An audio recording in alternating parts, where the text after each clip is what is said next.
ஓம் சாந்தி. அவ்யக்த சமிகை 28 மே 2026. பாபா இன்னைக்கு சொல்லி கொடுக்குறாங்க. सदा अचल अडोल रहने के लिए स्व उन्नति और सेवा की उन्नति में सदा बिजी रहो. सर्व के प्रति शुभ भावना रखो.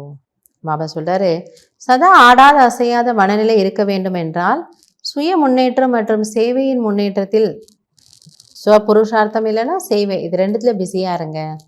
மற்றும் அனைவருக்காகவும் சுப பாவனை வையுங்கள். ஏன்னா எல்லாரும் ஒன்றை போல இருக்க மாட்டாங்க. ஸோ நீங்கள் அதை புரிஞ்சுக்கோங்க.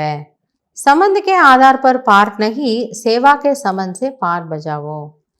ஸோ இவங்க எனக்கு இன்னாராக இருக்கணும் அந்த சம்பந்தத்தில் பார்ட் ப்ளே பண்ணாதீங்க. அதாவது அந்த ஒரு மோகத்தில் வர வேண்டாம்.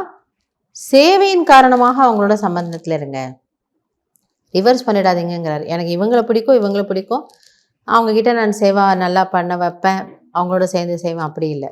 அது சம்பந்தத்தின் ஆதாரத்தில் நம்ம வர்றது. ஆனால் இது ஈஸ்வரனுடைய சேவை, இது கடவுளுடைய சேவை. இதில் யார் வேணாலும் எல்லாரோடையும் நம்ம என்ன பண்ணணும், சேர்ந்து பண்ணணும். அப்போ சேவையின் காரணத்தினால நீங்கள் எல்லாரோட சம்பந்தத்தில் வாங்க, மோகத்தில் இல்லை. दूसरा, विनाशी साधनों को सहारा व आधार नहीं बनावो. இரண்டாவது, அழியக்கூடிய சாதனங்களை உங்களுடைய பாதுகாப்பாக அல்லது ஆதாரமாக எடுத்துக்கொள்ளாதீர்கள். ये सब निमित्त मात्र है सेवा के प्रति. அதனால பாபா சொல்றாரு, இவை அனைத்தும் சேவைக்காக நமக்கு கிடைத்திருக்கக்கூடியது. இந்த என்ன பொம்மைகள், என்ன விளையாட்டுக்கான சாதனங்கள் இருக்கோ, அதாவது சேவைக்கான சாதனங்கள் இருக்கோ, இது ஒன்லி சேவைக்காக மட்டும்தான்.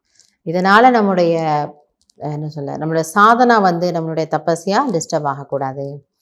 சேவா அர்த்த காரியமேலகா யா அவர்னியாரே. சேவைக்காக நீங்கள் அந்த சாதனங்களை யூஸ் பண்ணீங்க, அதுலேருந்து விலகிடுங்க. அந்த ஒரு மாயையில் போய் மாட்டிக்காதீங்க.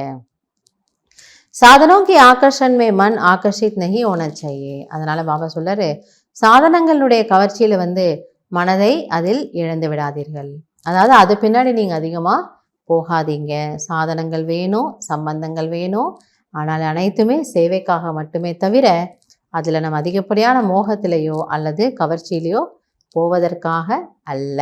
அப்படிங்கிறத இன்றைக்கி பாபா நமக்கு தெளிவாக புரிய வைக்கிறார். நல்லது. ஓம் சாந்தி.